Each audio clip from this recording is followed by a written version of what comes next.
Good evening, ladies and gentlemen. Welcome to Gresham College. It's nice to see the hall so full. Apologies to those of you who are downstairs that you can get upstairs. There's no point apologising to the people who've gone away because they won't hear me. A special welcome to those of you who are here for the first time. This is getting towards the end of this year's Gresham lectures, but if you would like to go on our mailing list for our lectures next year, the programme is being printed as we speak, so just scribble your name and address down on a piece of paper and give it to one of us. After this evening's lecture, there are drinks which you can have in the courtyard or in the room next door, and we hope you'll all be able to stay for a glass of wine. We're delighted to be doing this programme with the City of London Festival. There are some festival brochures here. If anybody hasn't got one, please take one with you, because there's the most wonderful array of every sort of thing you can possibly imagine. Talks, performance, all sorts of things. Things you couldn't imagine, indeed. We're very grateful to the City of London Festival team for putting it together. You just wouldn't believe how few people put together such a massive programme. It's brilliant. These will be available during the drinks afterwards, so you can take one then. And now it's a very great pleasure and a privilege to introduce Alain de Botton. Thank you.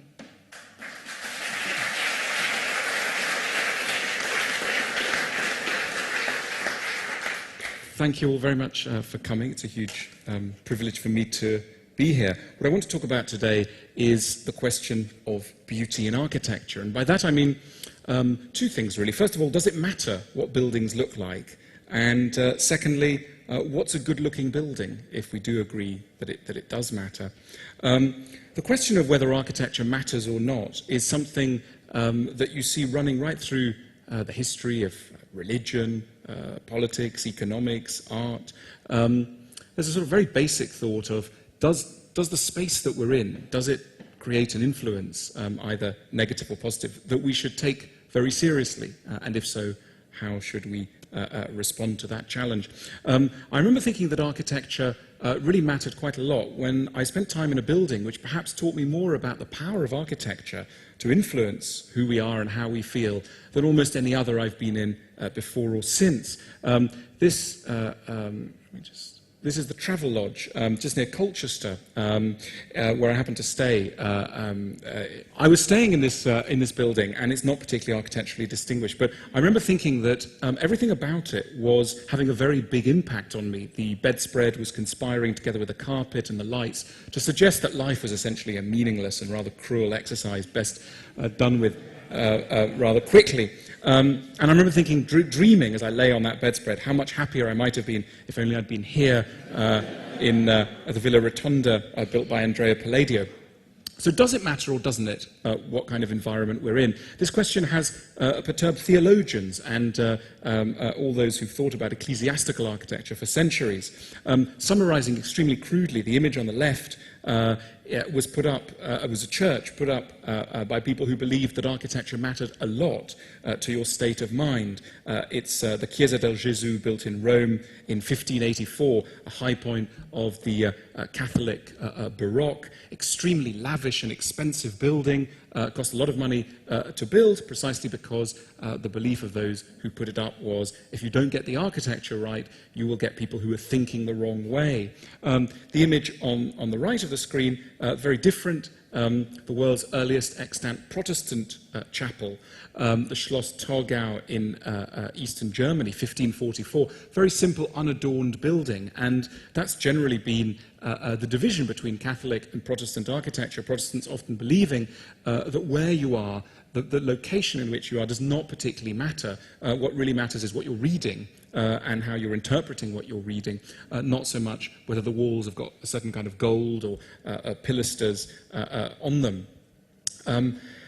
by sympathy, by sort of innate temperament, I am a Catholic, not by religion, but by temperament, in that, in this area at least, in that I do believe that, for better or for worse, it does really matter where you are. The quality of the building is going to have an impact on you, so I'm not a Protestant in that respect. I say for better or for worse because it's a rather unfortunate situation. If you start to take architecture seriously, you'll soon become rather unhappy. And the reason is that most of the world looks a bit like this. This is the view from my window in Shepherd's Bush in West London, a tower block built by a spectacularly unsuccessful architect called Sidney Kay. The problem with really unsuccessful architects is that what they do hangs around for a very long time. This will probably be with us for another 300 years. In other words, architecture is a serious business, and I do think that it impacts on our state of mind. So if you become sensitized to architecture and its good and bad moments, you will be unhappy a lot of the time because most of the world has gone wrong. Most of the world is quite ugly.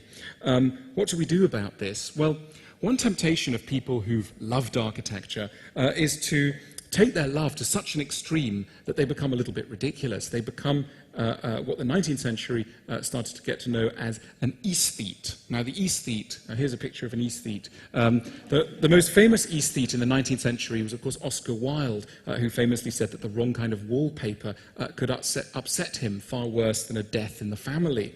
That does depend on the members of your family. So here's a Wildean young man, as satirized by Punch, who's taken Wilde's injunction very seriously, that sensitive people should always wander around the world clutching a flower so as not to be offended, not just by the ugliness of the buildings, but also by people, Wilde specified. Here's another image of a Wildean young man who's so in love with beauty, so in love with the finer things, he can hardly get up from his chair.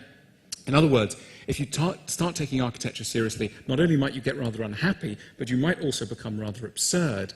There are lots of claims upon our time and our resources, and it's almost as though if you put beauty in architecture at the top of your list, it is in danger of unbalancing your perspective on things. Anyone who lives communally will soon start to realize that proper social relations and a concern for beauty don't always match. I live with somebody who really doesn't care at all about beauty. I've tried to talk to him about my concerns, but the discussion tends to go nowhere. He tends to lose his temper, walk out and slam the door. This is Samuel, who's now coming up for 3, and he really is not interested, as I say, in beauty. He would like to get the whole thing over and done with, prefers his toys. There's another reason why we might be uncharitable in a way towards beauty, and that is because of a huge claim that people who love beautiful things often make, and that is that if you gather together a sufficient amount of beautiful things and put them in a beautiful surroundings, people will become better. This is often what architects tell politicians. When architects are trying to get money out of politicians, they often build arguments saying, well, you know, if only we're able to redevelop this city or create a new master plan, there'll be less crime, people's mood will improve, etc. It's a lovely argument, but I don't think it's actually true. I don't think there's an ironclad relationship between making things beautiful and making people better. Here's one example why. The chap on the left in the white is Hermann Goering, who lived in one of the most beautiful houses of all the Nazi hierarchy, surrounded by devotional images from the Middle Ages that he'd plundered from museums and private collections. And of course, it didn't do any good for him. This has led some people to think, well, in that case, beauty doesn't matter at all, and there's nothing we can do, and people will never become any better. I wouldn't go so far as saying that. I think that beautiful objects and places make suggestions to us about how we might behave. They aren't ironclad laws, they aren't medicines, but they are suggestions, and we can be free to take up those suggestions or to reject them. But nevertheless, they do have I think, a kind of beguiling, suggestive effect at their best. So these are all, in a way, caveats from somebody who does take beautiful architecture very seriously, but these are caveats about, as it were, some of the limits that you might encounter in your quest for a beautiful architecture. to park all those concerns for a moment, we're then led on to the question of, well, if we accept that architecture matters, well, what on earth is good architecture? What's a beautiful building? If you go to most architects nowadays and start talking to them about beauty, they'll start to look extremely alarmed. The question of what's beautiful is not one that lies at the top of the architectural agenda. The word beauty is seen as reactionary, old-fashioned, and plain mystical, and one that architects would rather not engage with. Of course, it is the question that most of us in the general public want answered immediately. Does it look good? Is it a successful building? Not just does it work well, though that is of course a concern, but also, what does it look like? Now, this wasn't always such a tricky and bizarre question to ask. For thousands of years, the question of beauty in architecture was relatively simple, at least in the West. A beautiful building was understood to be a classical building. Here is Kedleston Hall, built by Robert Adam in 1765, and embedded right in the southern elevation is this, which is the Arch of Constantine, put up by the Romans in AD 315. Robert Adam didn't think he was copying or slavishly imitating. He thought he was paying homage to the great classical tradition. So for about 1,000 discontinuous years in the history of the West, a beautiful building was quite obvious. A beautiful building was a classical building. Here is, for example, the Town Hall in Birmingham, put up in 1832, an exact replica of this, the Maison Carrée in Nîmes, put up by the Romans in AD 130. So huge areas of agreement about what is beautiful architecture, and that's why if you walk through towns and cities across Europe and indeed the United States, you will see relics everywhere of this great consensus, this huge consensus about what is beautiful. Beautiful building is one that basically borrows from the traditions of the Greeks and the Romans. Now, this comfortable and in many ways glorious consensus is shattered by a building which appears in almost every history of architecture you care to lay your hands on, because it signals the moment when the classical consensus breaks down. Here is Strawberry Hill by Horace Walpole. It starts going up in 1750, and the reason why it's so significant is that it's the world's first domestic ecclesiastical building, the world's first house, if you like, to borrow from the traditions of the Middle Ages and to unleash great curiosity about the styles and traditions of other countries and other eras, and to break that classical consensus. So whereas in 1730, if you'd been a wealthy English person and you'd be looking for a house, you'd gone to an architect, the choice would have been classicism or classicism. By 1790, the menu had hugely expanded. Now, freedom and choice and long menus are a very admirable thing in many areas of life, but when it comes to architecture, choice has a horrible habit of producing slightly compromised or at least difficult results. Here's an example of what can happen. Here is a building that went up in Northern Ireland in 1767. It was the work of a couple, a very wealthy aristocratic couple. He was called Viscount Bangor. He was in his 50s, and he recently got married to a 19-year-old that he'd met in Bath, Lady Anne, and he and Lady Anne discovered they loved architecture and wanted to build themselves a great house in Northern Ireland. But they realized soon enough that they just didn't agree on their architectural tastes. He was a traditionalist. That meant he was a classicist. He wanted Palladian columns. He wanted all the classical traditions that he'd grown up with. His young wife, 19-year-old Lady Anne, was a modernist, and that meant that she was into the Gothic style. She read about in magazines, etc. There then followed, on a grand scale, the sort of argument between a couple that you could see on almost any day of the week in the aisles of IKEA, with both of them squabbling furiously about how on earth to build their house. In the end, the despairing architect came up with a solution of almost Solomonic ingenuity. He suggested that the front elevation, which you see in front of you, be done in the classical style, and that the rear elevation goes up in the Gothic style. Now, when the more sensitive architectural critics saw this building, they were appalled, and it seemed to them a symptom of everything that could start to go wrong when choice entered the field of architecture, when people could no longer be sure how to create something beautiful.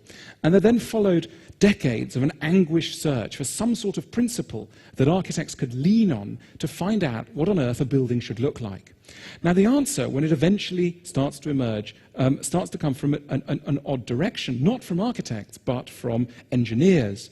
This is the Forth Railway Bridge, goes up in 1889. And the interesting thing about how engineers go about their work is that they very rarely ask what things should look like. They're simply focused on mechanical function. So the builders of this bridge just wanted to span a piece of water quickly, efficiently, safely, and they didn't really care whether it would be done with classical columns or with Gothic arches. What they wanted was efficiency. And they then followed from the example of engineers, that most famous credo of modernist architecture, the idea that the form of any structure, form of any built structure, should follow its function. You look at what a building should do, and that determines what it should look like. So no more arguments about aesthetics, no more arguments about agonized discussions about what sort of arch to put in. You look at what the program is, you look at what the function is, and you determine what a building should look like in that way. This is a very unusual assumption. For thousands of years, architects had seen their job as, of course, having certain functional, mechanical directions, keeping out the rain, etc. But they also saw themselves as decorators, as artists. Here is a detail of the Doge's Palace in Venice, 1490. And there's a lovely essay by the German classical architect Carl Friedrich Schinkel, who said, to turn something useful into something beautiful, that is architecture's duty. So it was in looking at this building that Schinkel wrote those words. The job of an architect is not just to make things work, it's also to make them look nice. All of this was brutally rejected by modernist architects, the most famous of whom was probably the French architect Le Corbusier, who came along at the beginning of the 20th century and poured scorn on decoration, on the aesthetic ambitions of traditional architects, and spoke up in favor of machines and technology and engineering. He, in his book, Towards a New Architecture, he praised this, a 40,000 kilowatt electricity turbine, as a great piece of architecture, an architecture that was doing something that all architects should be doing and often weren't, which is focusing on being efficient. He was also very keen on this, a low-pressure ventilating fan, and he had only scorn for this. I don't know if you can read, but it says, things like this were being built at the same time as our railroads. It's a caption from his book. The image is of Garnier's Opera House in Paris, very lush 19th century building full of gold and angels and expensive brocades. All of this should be rejected, Le Corbusier suggested, in order to make way for a new era of efficiency and kind of machine age focus on the mechanical function of a building. Now, what on earth would a house look like if it stopped trying to look pretty and simply started to focus on working well? Well, here's a suggestion from Le Corbusier himself. This is the Villa Savoie in Poissy, went up in 1931. And it does indeed look like a team of robots assembled this in haste on a production line. It looks like the epitome of, as it were, the machine age aesthetic. But let's examine this sentence, that the form of a building should follow function, a little bit more. Because if you really look at it and take it apart, it starts to crumble in your hand. Because what does it mean for a building to honour its function? What is the function of a building?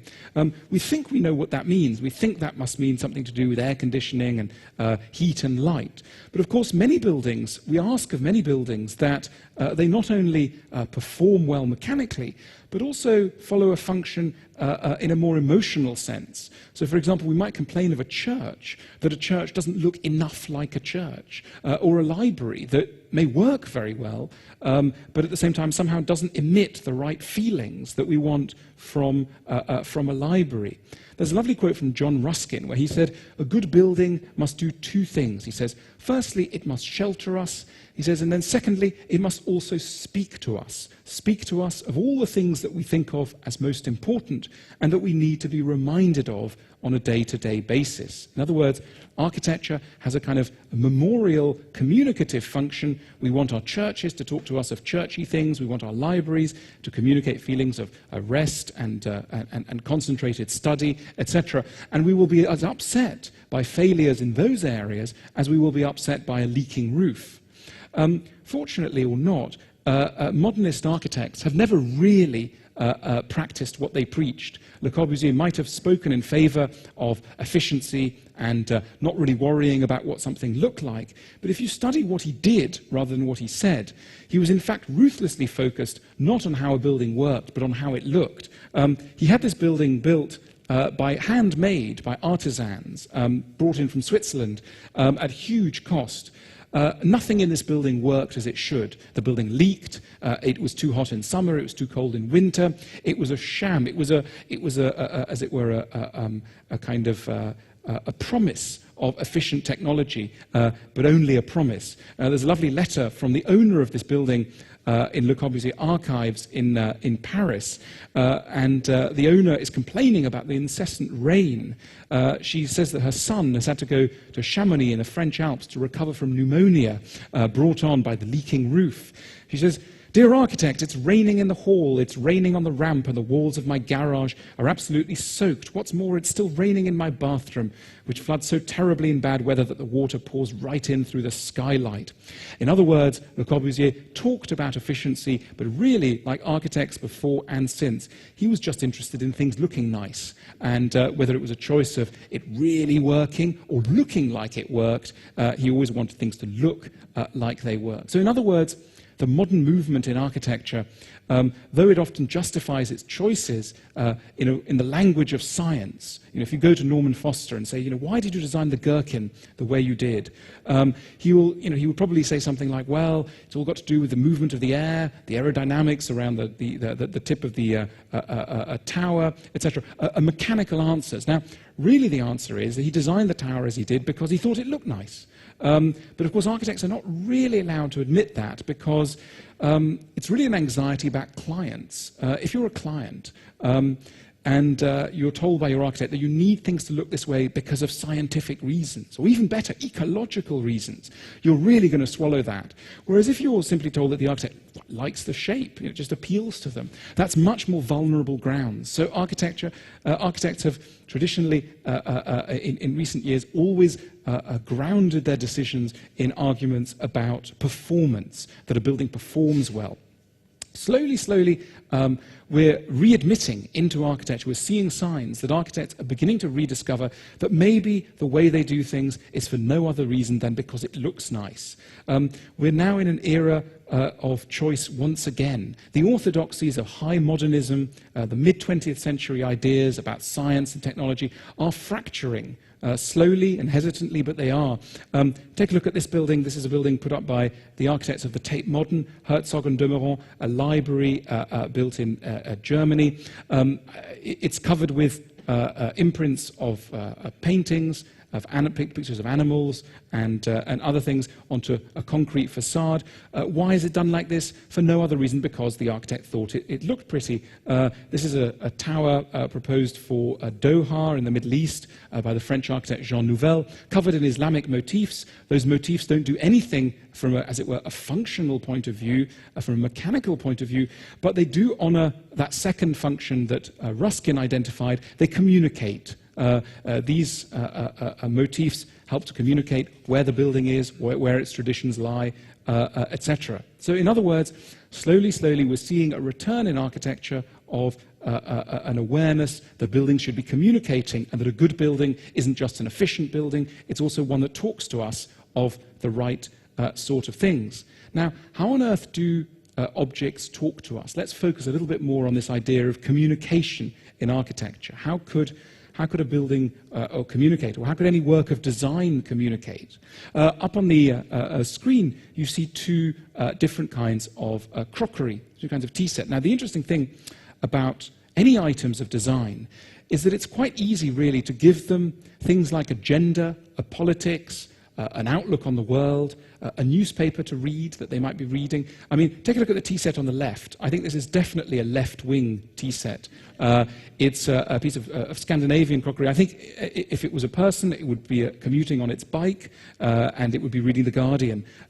The crockery set on the right, a much more aristocratic vision of life, a telegraph reading, a crockery set, etc. I'm being silly, but I think what I'm trying to bring out is that you can ascribe things like gender, politics, an outlook on life, on inanimate things. You could look at anything. You could look at these chandeliers above your heads. You could look at your chair that you're sitting on, and you could quite easily write a little short story about whether this was a man or a woman, about whether this was someone who was aristocratic or more democratic, etc. There are all sorts of things that emanate from objects. Now, the interesting thing is that when we say that we find something beautiful, we're not just saying that we like the way it looks.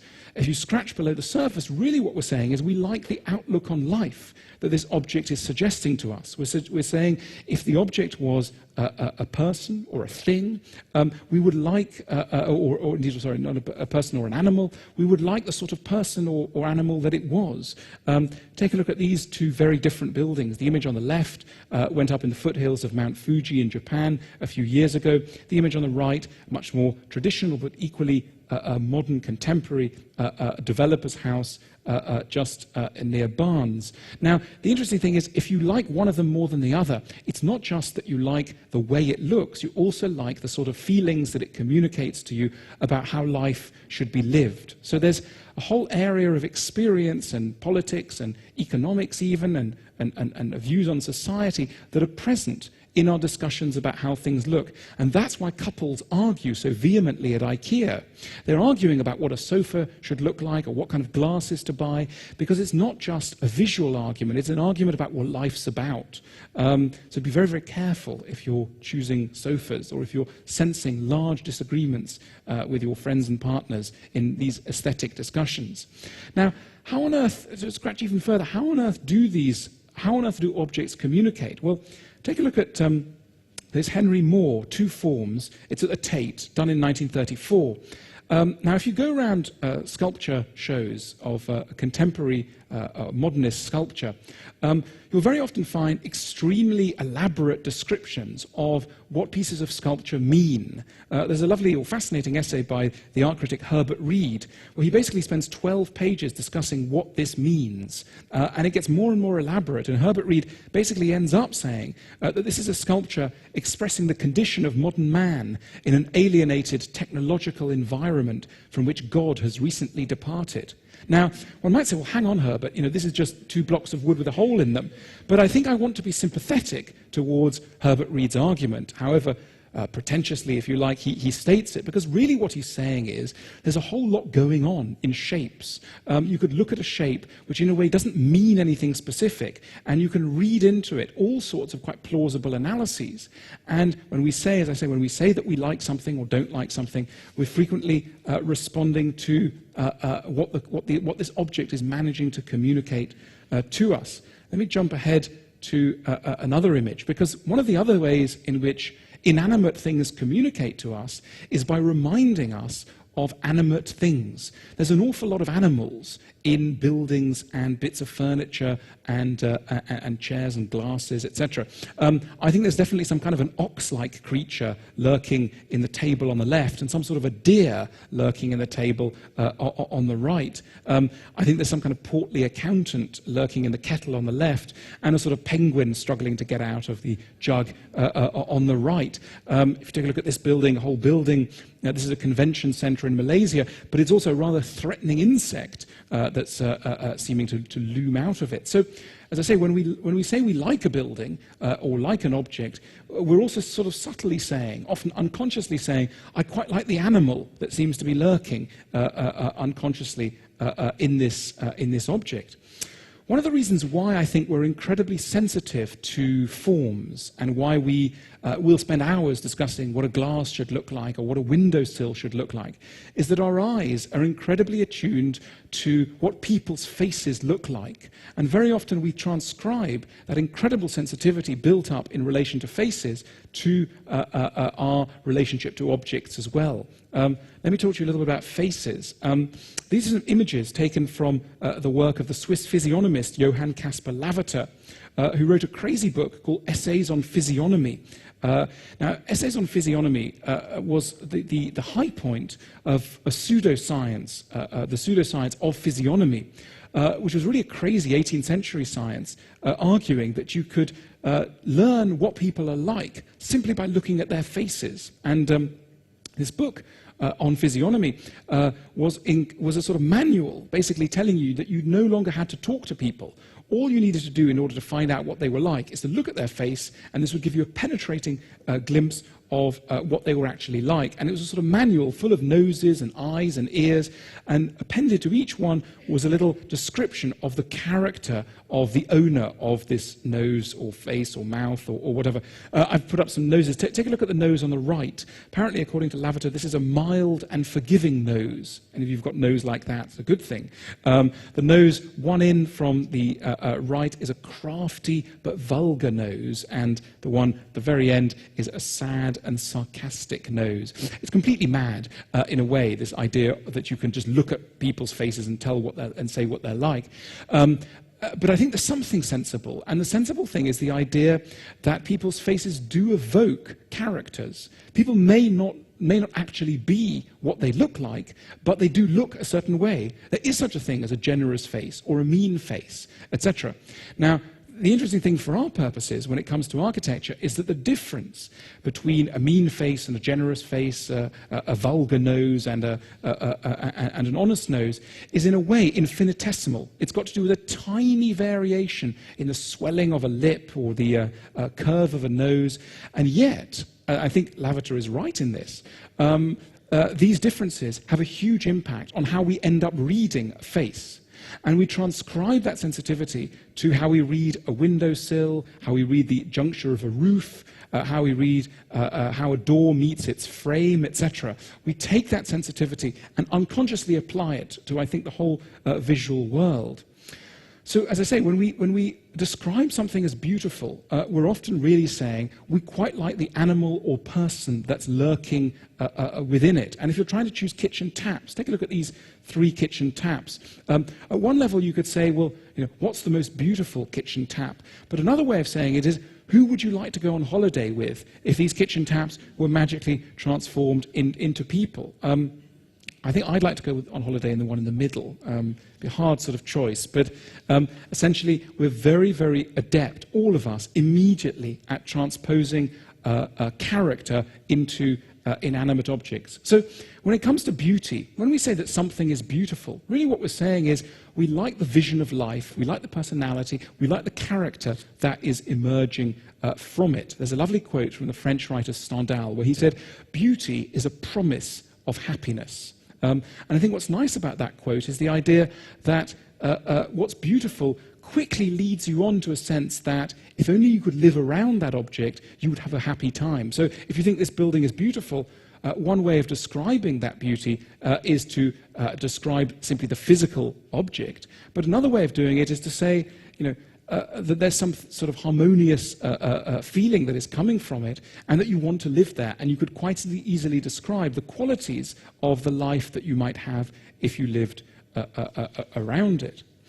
Now, if we've settled that aspect of things, we're still left with all sorts of conundrums, and one of which is, well, if we accept that beauty is important, and if we accept that beauty is emanates from, as it were, the personality of objects. Well, why is it that some people like some kinds of styles of buildings and others like other kinds of style of buildings? Let me show you a kind of building that I quite like. This is a kitchen in a house in London done by the minimalist architect John Pawson. Now, I remember looking at this kitchen thinking it was very beautiful. Others might really hate it. And what's going on if you describe this as beautiful? I think one of the things that goes on is that a beautiful object captures, or a beautiful space often captures, the sort of qualities that you respect and admire, but maybe don't have enough of in yourself. I think very often we're attracted to buildings and places and objects which somehow capture our ideals, but ideals that we have a hard time holding on to, as it were, on a day-to-day basis. So I like this space because it's nothing like my life. My life day-to-day is noisy and chaotic and lots going on. This space seems to capture an atmosphere of serenity and calm that I deeply aspire to and respect, but I can't seem to get hold of enough in my life. So it's almost as though when decorating spaces, what we try to do is to surround ourselves by objects which capture a spirit, as I say, that we're attracted to, but don't fully possess. There's something elusive about the things that we find beautiful. Here's a bedroom, the design for a bedroom at the Palace of Versailles that was built in, this particular bedroom was decorated in 1765. Now, the interesting thing to ask about this bedroom is, well, what sort of a life would you need to want in order to think that this was a nice way to decorate your bedroom? What is it that you would admire but maybe think was a little bit lacking in your life? I think in order to think that this was very beautiful, one of the things that you really are afraid of, and I think that you don't have quite enough of, is a luxurious lifestyle. This extreme ostentation can only really be the work of people who at some level don't fully possess inwardly the ostentation that this bedroom suggests. There's something tentative and fragile about the owner's relationship to luxury, in a way. And I think that when we speak about an aristocratic age is also an age that is always very close to poverty and revolution. I mean, this was 1765. So the underlying fear of the owner was something like the French Revolution, which was coming down the road. There was a kind of unconscious fear of the opposite of this sort of building. In other words, when we're decorating spaces, we decorate not just with the things we love, but also we're decorating, as it were, to get away from certain things that we fear. So there's an awful lot contained of our own psychology in the way that we're decorating things. Let me come to another room decoration by some wealthy people. This is a house built by one of the wealthiest couples in Belgium, a young couple, the heirs of a huge brewery fortune in Belgium. And as I say, now take a look at the walls of this building. They're made out of breeze block.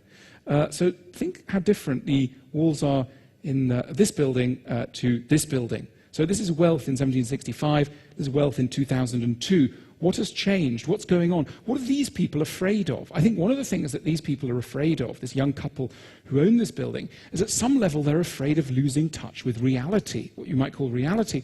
And they're using their breeze block walls to anchor them. They're using their breeze block walls in a way to give them a closer contact with some of the things that they respect and admire, a kind of democratic simplicity, but which they're afraid that their life may strip them of contact with. So as I say, we decorate with our love and we decorate with our hate. Let's go back to Versailles. This is the little weekend hideaway that Marie Antoinette built for herself at the bottom of the garden in Versailles, the Petit Trianon, built in 1785. Many housing estates in Britain now look a little bit like this. It's an image of rural Arcadia. It's an image of, if it was in Britain, we'd call it the mock Tudor style, thatch roofs, etc. Now, what sort of a life do you need to have in order to think that the peasant aesthetic is a nice and a good idea? One of the things you need to have is nothing like a peasant life. The interesting thing about peasants is they don't like living in this sort of thing. You need to have a seriously elevated income and a seriously safe and technologically advanced way of life in order to think that this is a good idea. Let me digress into kitchens. I was looking at a magazine about kitchens the other day. It struck me that if you look at a kitchen magazine, and if you look at the adverts for kitchens in a magazine like Elle Decoration, there are basically two kinds of kitchen on offer by the major manufacturers. On the one hand, you get the minimalist kitchen, the empty kitchen, like that John Pawson kitchen. It's all clean and serene, and it looks like a monastery. And the other kind of kitchen that you get is the country kitchen. It's all wooden, it's got an Aga, there's a picture of a dog and somewhere, it's all rustic, etc. Now, what's going on here? These are basically two of the central fantasies of the modern age. These two styles of decorating your kitchen reflect two things that we are sorely lacking in modern society, but incredibly attracted to. And that is, on the one hand, calm and serenity, and on the other hand, contact with nature and tradition. These are two things that are very much missing from our societies and that we're desperately trying to get hold of in our kitchens and other things. So look at what people are afraid of, look at what people are lacking, and that will tell you an awful lot about how people are decorating. Here's a building, incidentally, in Paris, went up a few years ago by the architect Michel Seyss. Interesting thing to ask is, what would you need to be afraid of in order to think this was a really good idea for a building? It was built by civil servants, commissioned by civil servants. I think one of your greatest fears would be that you're quite boring. And that's why you're extremely attracted and seduced to the obviously, in inverted commas, fun nature of the architecture here. I'm not so keen on this. It looks a little bit like how I feel day to day, and I've got enough of that. So no more of that for me. But in other words, we're decorating with our loves and our fears. Time's ticking on, but there's a little bit of time left to try and look at certain things about, for the minutes that remain, I'm going to talk about, I'm going to try and lay down certain suggestions of what is beautiful and what is ugly in architecture. It's an incredibly high-risk sort of thing to do. Modern architects don't really like doing this because they simply believe that it's too complicated. You can't arrive at laws of good architecture. But I'm going to have a go, and I think it's a useful exercise because I think all of us, as we're walking through cities, look around us and we say, oh, I like this, I don't like that. And it's quite interesting to try and build up for yourself some kind of a sense of, well, why do you think that building's successful and why do you think it's not? It makes walking through cities very interesting. Now, one of the things that I think lies at the heart of good architecture is the word order. When we look at successful buildings, with frequently, or indeed streetscapes, the word order lies right at the heart, I think, of what is attractive. Here's the Rue de Castiglione in Paris, goes up in 1802, and it's a classic image of an ordered street scene, bilateral symmetry extending as far as the eye can see, a repetition of elements going right down into the distance, and there's something inherently pleasing about this, precisely because the human condition is never far from disorder. So there's something very in us that is often seduced by order and perspective, precisely because these are things which lie right at the heart of civilization, but are also continually threatened. Okay, so order in construction is something that we often respond to. But before we get too excited about this, it's important to realize there are limits to our love for order. This is an office building in Trenton, New Jersey, very ordered, everything absolutely symmetrical, etc. I think quite ugly, quite boring in a way. Now that tells you something interesting. I think there's a way in which order, you can get too much of a good thing. And it's almost as though this is a point that British philosophers make in the 18th century, that beautiful things are very often right in the middle of a spectrum, at one end of which you have excessive order, and at the other end of which you have excessive chaos. And somehow the beautiful object is wonderfully able to sit in the middle of that, to draw in some of the energy from chaos, and also draw in some of the security and rigor of order, and somehow sit in the middle. Let me bring that to life by looking at two buildings in Venice, within a few feet of each other. This is the Procuratie Vecchie, built in 1832. A few feet away is the Doge's Palace, 1420. Now, I think that this is the more beautiful of the pair, and this is the more boring one. Why is that? I think both of them are ordered buildings, but they're ordered to a different degree. If you look at this building, very quickly your eye detects the order, works out the order that is intrinsic in it. You can quickly see that it's just a repetition of elements. And so very quickly your eye gets a bit bored. The good thing about this building is that there is an order within it, but you can't immediately work it out, which is why you look at it and you constantly, why tourists are always just sitting and staring at this building, because it's a complicated, ordered construction. If you compare this to music, this is like a monotone drum beat, and this is like a complex Bach fugue, where you intimate an order which you can't immediately work out. So somehow a balance between order and disorder lies right at the heart of a kind of many, many beautiful things. Not just buildings, but even just a brick wall. A good-looking brick wall frequently has this quality in spades. A brick wall is an obviously ordered thing, bricks laid out symmetrically according to a logic. But a good brick wall also knows that you need each individual brick to be slightly different in order really to bring home the beauty of brick. So I think this is a brick wall that's working well because each brick is differentiated within an otherwise very symmetrical grid. And this kind of balance you can find even in whole streetscapes. This is a modern canal, a street in Amsterdam of canal houses, I think a very successful one. Each of the buildings is prescribed. It can only be a certain width and only be a certain height. But within that very logical grid, all sorts of play and fancy is allowed. It's an urban idea that they stole from here, the main square in Telč in the Czech Republic, where again, all the buildings exactly the same width, exactly the same height, but within that an enormous amount of play and fancy is being allowed. Let me try another principle of beauty on you, just to see how we go. Another thing that buildings need to get right, I think, in order to be beautiful, is to remember what the time is and where they are. This could sound like a rather weird idea, but many buildings are sometimes prone to forget what the time is and where they are. These are some buildings that have done that rather spectacularly. These are some buildings that are not in the medieval Netherlands, but are in fact in modern Japan, just near Nagasaki. This is the work of a crazy Japanese property developer who went to Holland and fell in love with the architecture of the medieval Netherlands and thought that it'd be a good idea to build a whole development near Nagasaki that just transported that kind of architecture. So he built canals. This again is not in Amsterdam, this is in Nagasaki. It's very, very odd. It's in a way perfect. It's good architecture in that sense, but it's bad architecture because it's forgotten, as I say, where it is and what the time is, what the era is, what the historical period is. So I think one of the things that we ask of good architecture is that it's somehow attuned to its location and attuned to its era. And there's nothing worse than arriving in a foreign country and realizing that the buildings look like they could be anywhere, or look like they come from the wrong sort of time period. We get this even at the level of light switches. I'm a great fan of light switches, and whenever I travel, I like looking at the light switch in the hotel room, say, and there's nothing nicer than when you arrive in a country and somehow the light switch matches the country. I agree this sounds a little bit odd, but let me show you some light switches. These are some pictures of light switches that I took. The image on the left is a Swiss light switch, and when you arrive in Switzerland, that is just a very wonderfully fitting Swiss light switch, capturing lots of qualities of the country in a very small piece of design. The image on the right is, of course, the North American light switch, and all sorts of qualities of North American life are captured in that light switch. So we want our light switches, and by extension our buildings, to be attuned to where we are.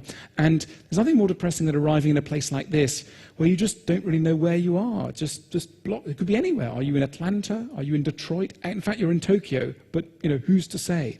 So you could forget. Buildings and architects often forget where they are. They also forget their era. Take a look at this. These are some medieval artisans' cottages built by the Prince of Wales in 1994 in his village of Poundbury. In here live some IT programmers who commute in their Toyota to a nearby trading estate. Now, there comes kind of disconnect here. What are people doing building houses that look like this? In other words, however satisfying the architecture may be from a purely formal point of view, there is an added requirement that we have of buildings, that somehow they do acknowledge the era that we live in. And I remember traveling in Japan and seeing some buildings. This is a modern Japanese building that seems to me to remember and honor the past, and particularly certain principles of Zen architecture, but nevertheless remember that we are also living in an age which has certain distinctive qualities. This is again a building in the foothills of Mount Fuji that again seems to remember where it is. I traveled around the Netherlands and took pictures of some, what I think, quite successful housing estates that honor the basic forms of the traditional barn-like structures of the early modern Netherlands in the countryside, but that are doing something rather distinctive with them. It's a housing estate done again in the Netherlands that seems to remember and honor our desire for tradition, while nevertheless not producing kitsch, which I think is a great danger. Coming really to the end now, and to sort of wrap things up, here's a field outside Stratford-upon-Avon with 300-year-old oak trees on it. Very beautiful field. Unfortunately, it is no more. Barratt Homes bought it last year, and it's now covered up in disgusting houses. when we see this sort of example, we very frequently turn against property development. Property development has a very, very bad name. And the reason is that property developers have done very bad things. I guess I want to end on an upbeat note. When eco-campaigners and people who don't want buildings to be built are talking about architecture, they're almost always talking about bad architecture. It's important to remember that the job of an architect is to produce the sort of architecture that doesn't make you miss this. It doesn't make you miss nature. This is what Venice looked like before it was Venice. These are the lagoons just outside Venice. When you take off from Marco Polo Airport, you will fly over this kind of landscape. Now, no one minds losing this when you get this. And that's really the point of arguing for good architecture, that at the end of the day, good architecture is a major contribution to civilization. And when we're too often polarized between nature on the one hand and development on the other, it really isn't that simple. It's a choice between good architecture and bad architecture. Here's a lovely quote from William Morris, where he said, "Had we lived in Venice in her early days and watched the swamplands of the lagoon being turned into streets and canals as islet after islet was built upon, we would have grudged it but little." In other words, it's a major really requirement that we should make on ourselves and on the developers and architects that we as the public are employing to make sure that we put up the sort of buildings that don't leave us regretting the countryside and the nature that are inevitably swallowed up in their name. I'm going to stop it there, but we do have time, 10 minutes for questions, so do come back at me with thoughts and ideas, and I hope we can broaden the conversation. So thank you very much, and do put up your hands. Thank you.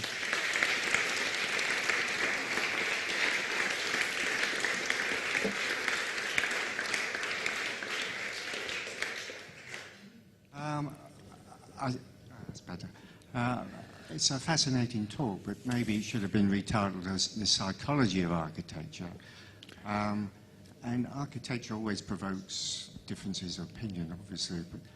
But the buildings you showed, I think you've underestimated the functional purpose of buildings, especially showing Scandinavian buildings and Dutch buildings, etc.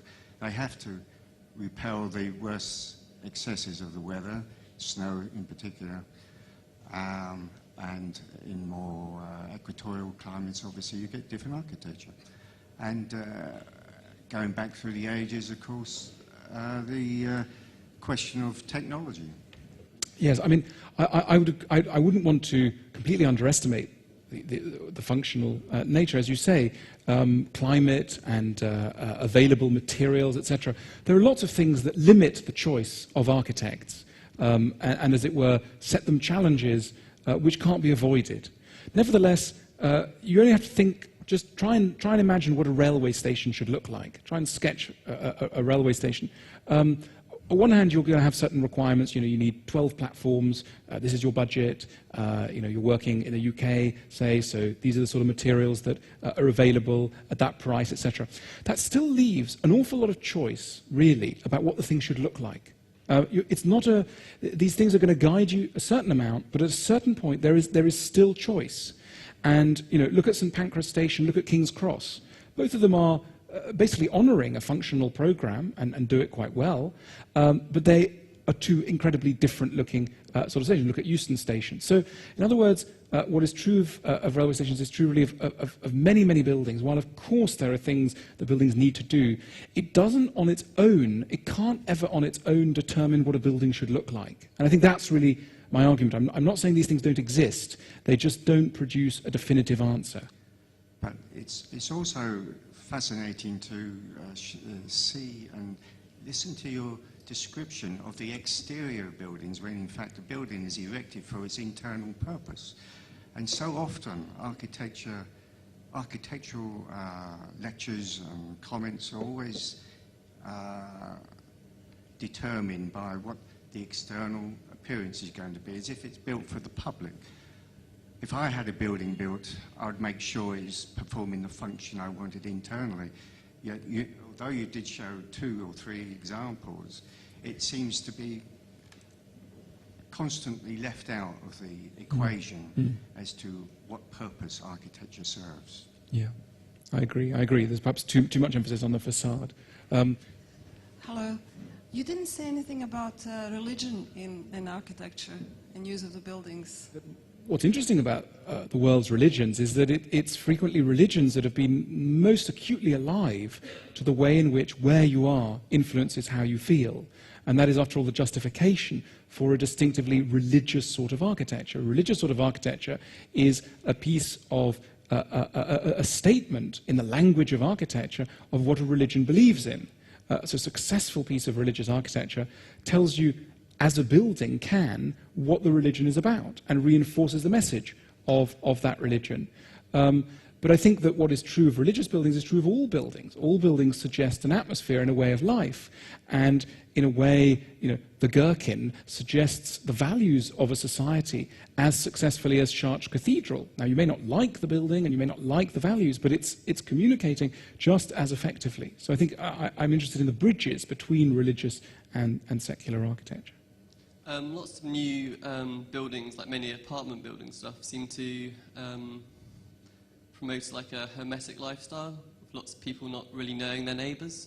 Do you think this is a problem of architecture, or do you think it's people not wanting to know the people that live around them?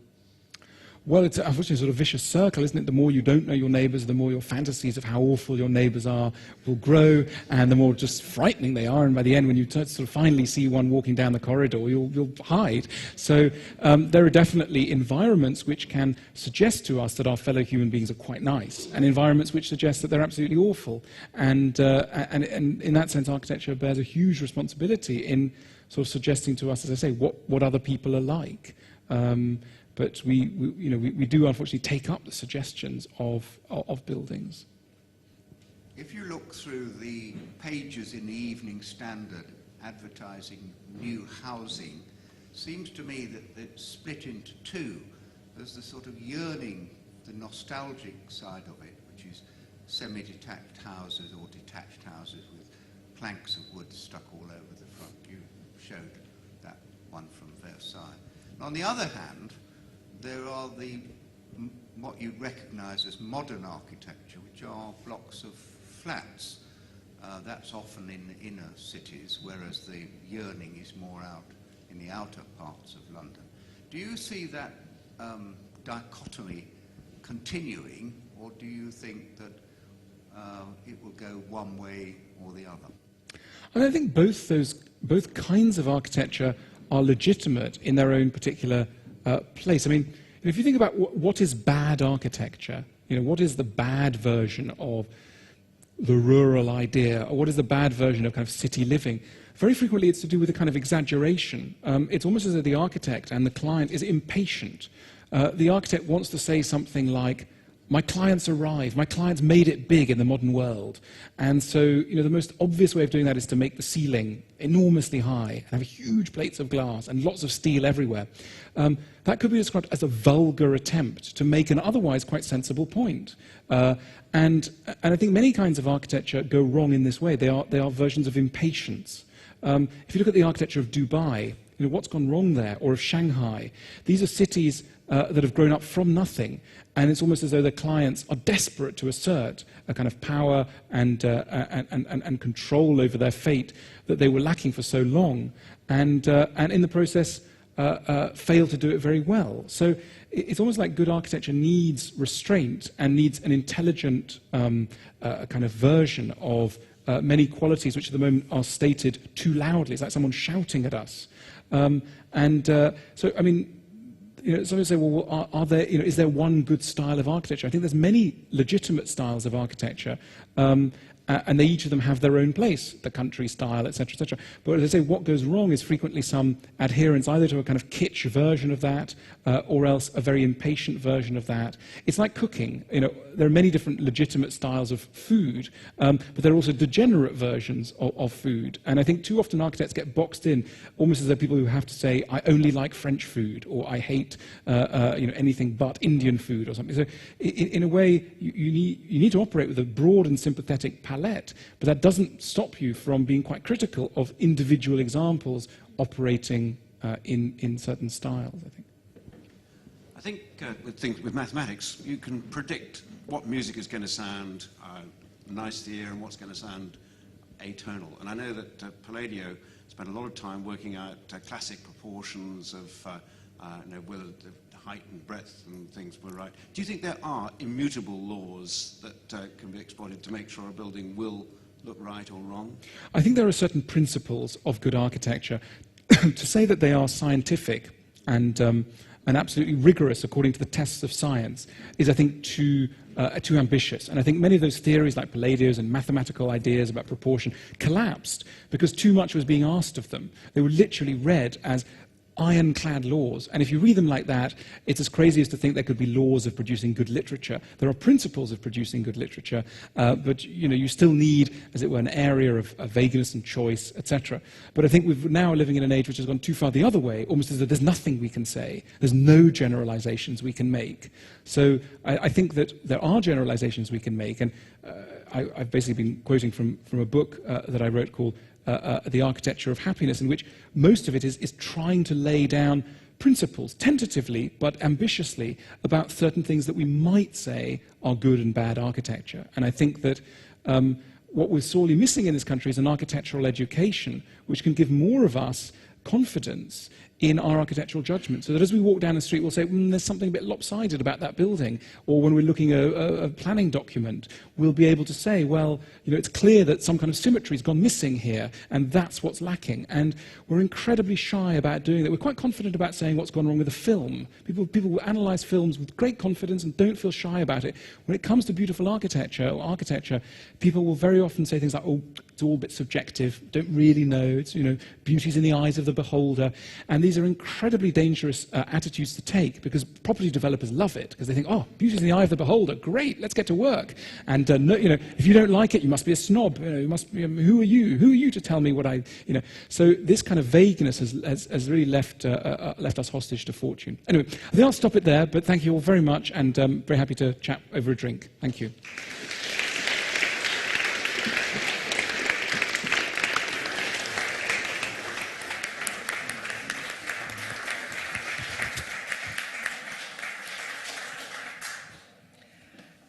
Thank you very much for coming.